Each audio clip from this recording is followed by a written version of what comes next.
Dusubiye kubaramutsa no kubaha ikaze banywanyi bacu mudahwema gukurikira amakuru n'ibiganiro tubagezaho imisi yose kuri imbonesha kure ya Hejuru TV. Turi kuwa Mungu ku itariki ya 19 Rusama 2024. Turabahaye kaze rero aho mudukurikiye muherereye hose, bari mu bice bitandukanye mu gisagara ca Bujumbura, mu gisagara ca Gitega, hone ku migwa mikuru yombi y'u Burundi. Turabahaye kaze n'abandi benshi tuzi ko badukurikiye bari mu ntara zitandukanye irya nino mu gihugu c'u Burundi. Turabaramutsa kandi turabahaye kaze. Tibagiye n'abandi benshi badukurikiye bari mu bice bitandukanye mu bihugu bihana imbibe no Burundi.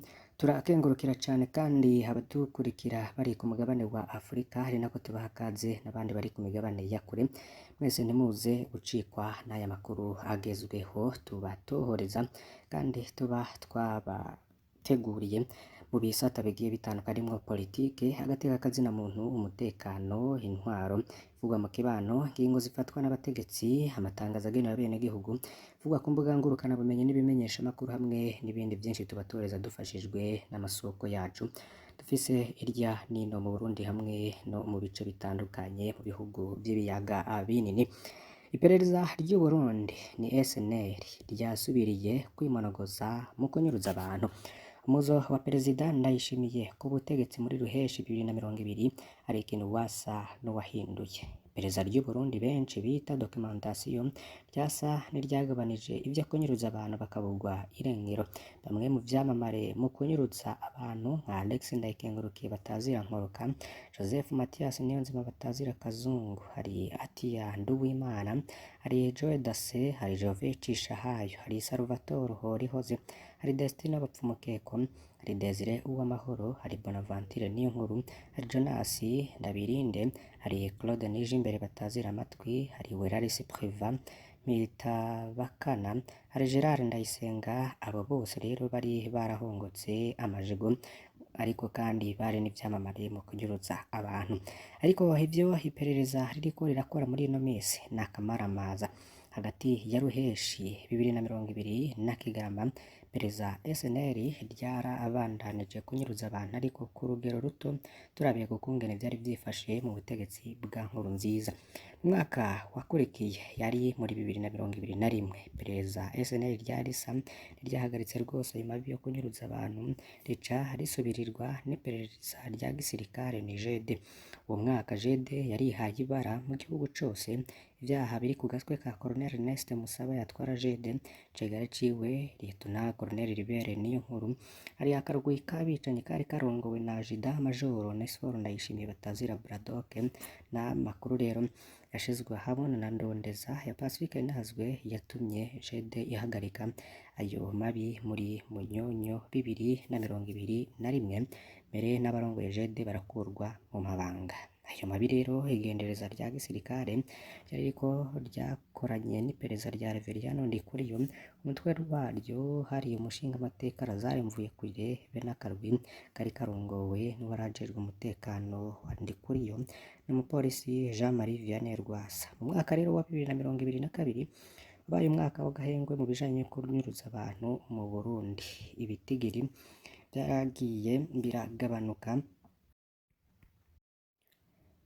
Muri Myandagaro 2022, Colonel Alfred Innocent Museremu yarabugojwe mu burongozi bw'iperereza mu gihugu hagati, bica bivyara agahengwe ntangere. Colonel Domitien Ndayizeye amaze gushika mu mabanga yahoramwo, Museremu yari yaje ari intore. Muri ico gihe benshi mu bafatwa banyurujwe, tubamenye rero tukabavuga Domitien Niyonkuru yaca tanga itegeko ko barekurwa. Ildefonse na Domitien vyabagendekeye gute uyu mwaka wa 2024? Igenwa rya General Ildefonse Habarurema batazira Kikongo mu burongozi bwa SNL ryari ryaragize ingaruka nziza tuganije n'ivyakorwa mu butegetsi bwa Nkurunziza. Aho mwiperereza umuzo wa Colonel Domitien Niyonkuru wari waje uzananye n'icuka ciza cane, ariko ino misi ibintu vyayangaye koko. Ibintu rero vyagiye biraba nabi buke buke muri 2023. Abantu bose rero banyurujwe bakabugwa uno mwaka. Vyarabonetse ko banyurujwe n'iperereza muri Rusama 2023. Roka we nyene yanyuruje abantu batatu ku mugwa mukuru w'intara ya Bururi, harimwo Focus Niyubuntu, hari Jean Claude Ndayikengurukiye n'Abaritazari Ntakarutimana.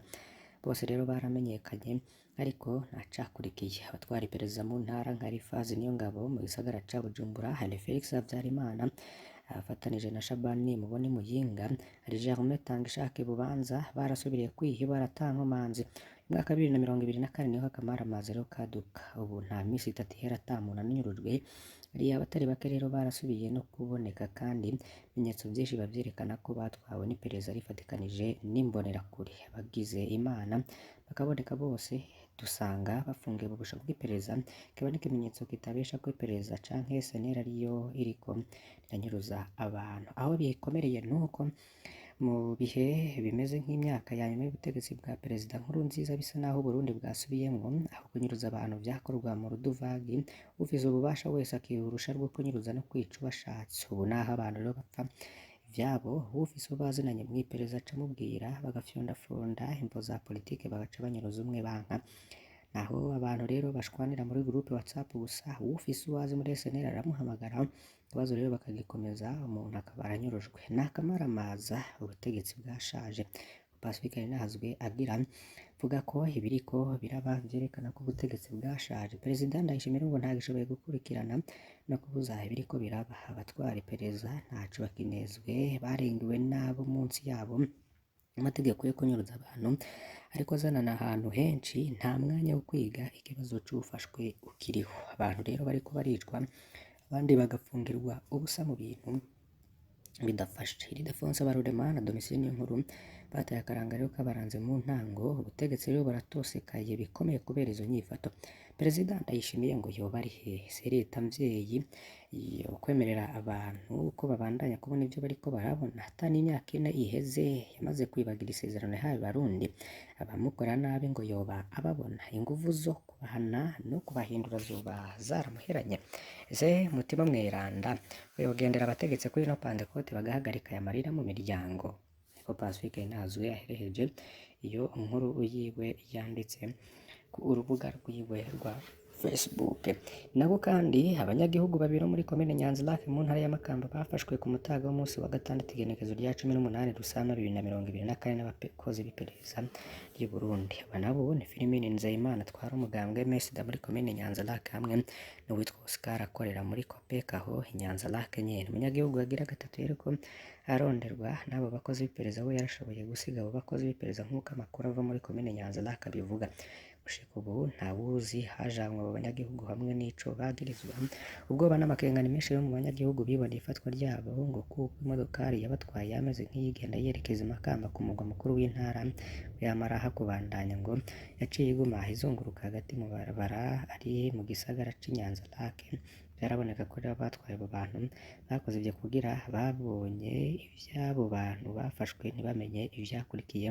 Naho bikiri uko, abo banyagihugu rero bakeka ko bafashwe boba bamanukanywe mw'iperereza i Bujumbura, bakaba babatabariza rero ngo ntihagirwe nabi canke ngo bicwe. Bamwe rero muri abo banyagihugu bakavuga ko intwaro ya CNDD-FDD ata murundi atazoyikugura, eka ngo n'abari mu mugambwe CNDD-FDD nabo nyene ngo bazoyikugura, ngo kuko amarorerwa ikorera abarundi harimwo kubica arenze urugero.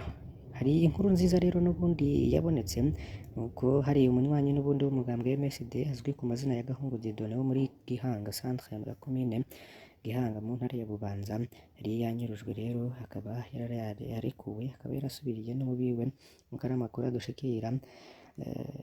Gahungu Dieudonné yarekuwe ku munsi w'ejo kuwa gatandatu, ariko rero ntabwo Gahungu Dieudonné yari yarekuwe, bamubonye bemeza ko bamuciye ikimuga mu kumuhohotera ku buryo muri kino gihe no guhaguruka bitagishoboka. Bamwe rero bakaba bariko baribaza ububazwa iryo hungabanywa ry'agatekakazina muntu riko rirakorerwa abanyagihugu kuri intwaro ya Perezida Evariste Ndayishimiye, ariko bikabasiga. Tukiri muri izo nkuru rero z'abagiye baboneka nyuma yo kunyuruzwa, ariko kandi nyuma yo gutabarizwa n'abantu benshi, yabaye ibimenyeshamakuru vyikorera hamwe n'abaharanira agatekakazina muntu. Umumenyeshamakuru Ahmad Rajab akorera ikinyamakuru Akeza.net yarekuwe ku mugoroba wo kuwa kane, akaba yari amaze ikiringo c'indwi zirenga zibiri afungiwe mw'iperereza ry'u Burundi, ahorwa akazi kiwe n'umwuga wo kumenyesha amakuru.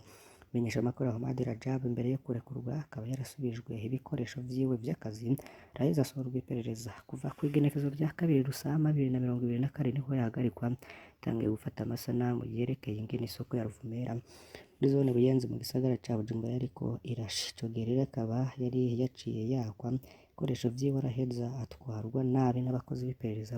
Turutse ko kuva ico gihe rero ibimenyeshamakuru bikorera mu Burundi gushika n'ikimenyeshamakuru Akeza.net yari yasanzwe akorera nta n'umwe yigeze atabariza umumenyeshamakuru eka n'abo mu muryango wiwe bakaba baratewe ubwoba ku rugero rusiga ubwenge. Naho umumenyeshamakuru Ahmad Rajab akorera ikinyamakuru Akeza.net yararekuwe. Umunyakuri rero akakira abandi bamenyeshamakuru batatu basigaye bafunzwe harimwo Florian Irangabiye nabo nyene bafungiwe akazi kabo. Ni ibintu rero bikomeje kuba bibi cane mu gihugu c'u Burundi. Reka rero tubandanirize ku zindi nkuru zigiye zitandukanye n'ubundi ziriko ziragarukako mu bimenyesha amakuru bitandukanye.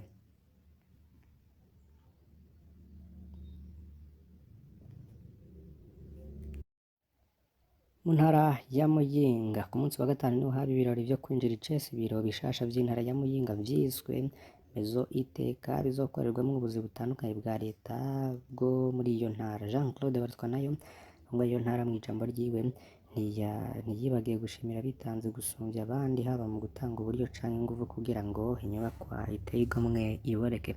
Claude Baranyikwa arongoye ishirahamwe ry'intwararumuri riri mu bashimiwe bakanahabwa urupapuro rw'iteka yavuze ko ari iteka ku ntwararumuri kuko inyubakwa bagiye barafasha ibikorwa kuva ikiri mu mushinge kugeza iheraheze. Baranyikwa rero akabona ko ku gashimwe baraye baronse kagiye gutuma bongereza inguvu mu bikorwa vyabo vya misi yose. Akaba rero akengurukira abahurikiye mu mugwi w'intwararumuri bose bo badasiba kwitanga mu gushigikira iterambere ry'igihugu, ariko akabibutsa ko batokora biteze kuzokwama baronka ugushimwa ahubwo bitaho igihugu cabibarutse. Mwomenya ko iyo nyubako rero yaraye yuguruwe ifise agaciro k'imiliyaridi zitatu n'igice z'amafaranga y'amarundi. Nako kandi mu ntara ya Kayanza hari inkuru itanezereye kuko abanyagihugu bo ku mutumba Kavumu basabwa kwimuka kubera umutumba wababako uguma unyerera. Abanyagihugu rero bagera kuri 57 bahurikiye mu miryango 8 isanzwe iba kuri uwo mutumba Kavumu mu gacimbiri Gakombe muri komine n'intara ya Kayanza. Abanyagihugu rero bakaba babangamiwe n'umusozi uriko uranyerera umanuka mu mwonga ukaba ataco usiga inyuma aho uciye uriko uramanuka. Godefroid Niyonizigiye arongoye komine ya Kayanza akabasaba abo banyagihugu kwimuka bakava muri ico kibanza mu ntumbero yo gukinga amasanganya yoshobora gushika kuko uyo musozi unyerera ku murango canke mw'ijoro. Niyonizigiye rero agasaba kandi abanyagihugu bo kuri uyu mutumba gushigikira bagenzi babo muri iki gihe bari mu bihe bigoye. Amahegitari rero yaba 5 akaba ariyo abangamiwe n'iryo nyerera ry'umusozi riko rivugwa aho muri iyo ntara ya Kayanza. Turabakengurukiye cane banywanyi bacu mudahwema gukurikira amakuru n'ibiganiro tubagezaho. Mbasabe kugira ngo muze gucikwa rero n'ayandi makuru tuza kubategurira kandi muza gukurikira kuri imboneshakure ya Hejuru TV. Imana ibahezagire, turaza gusubira.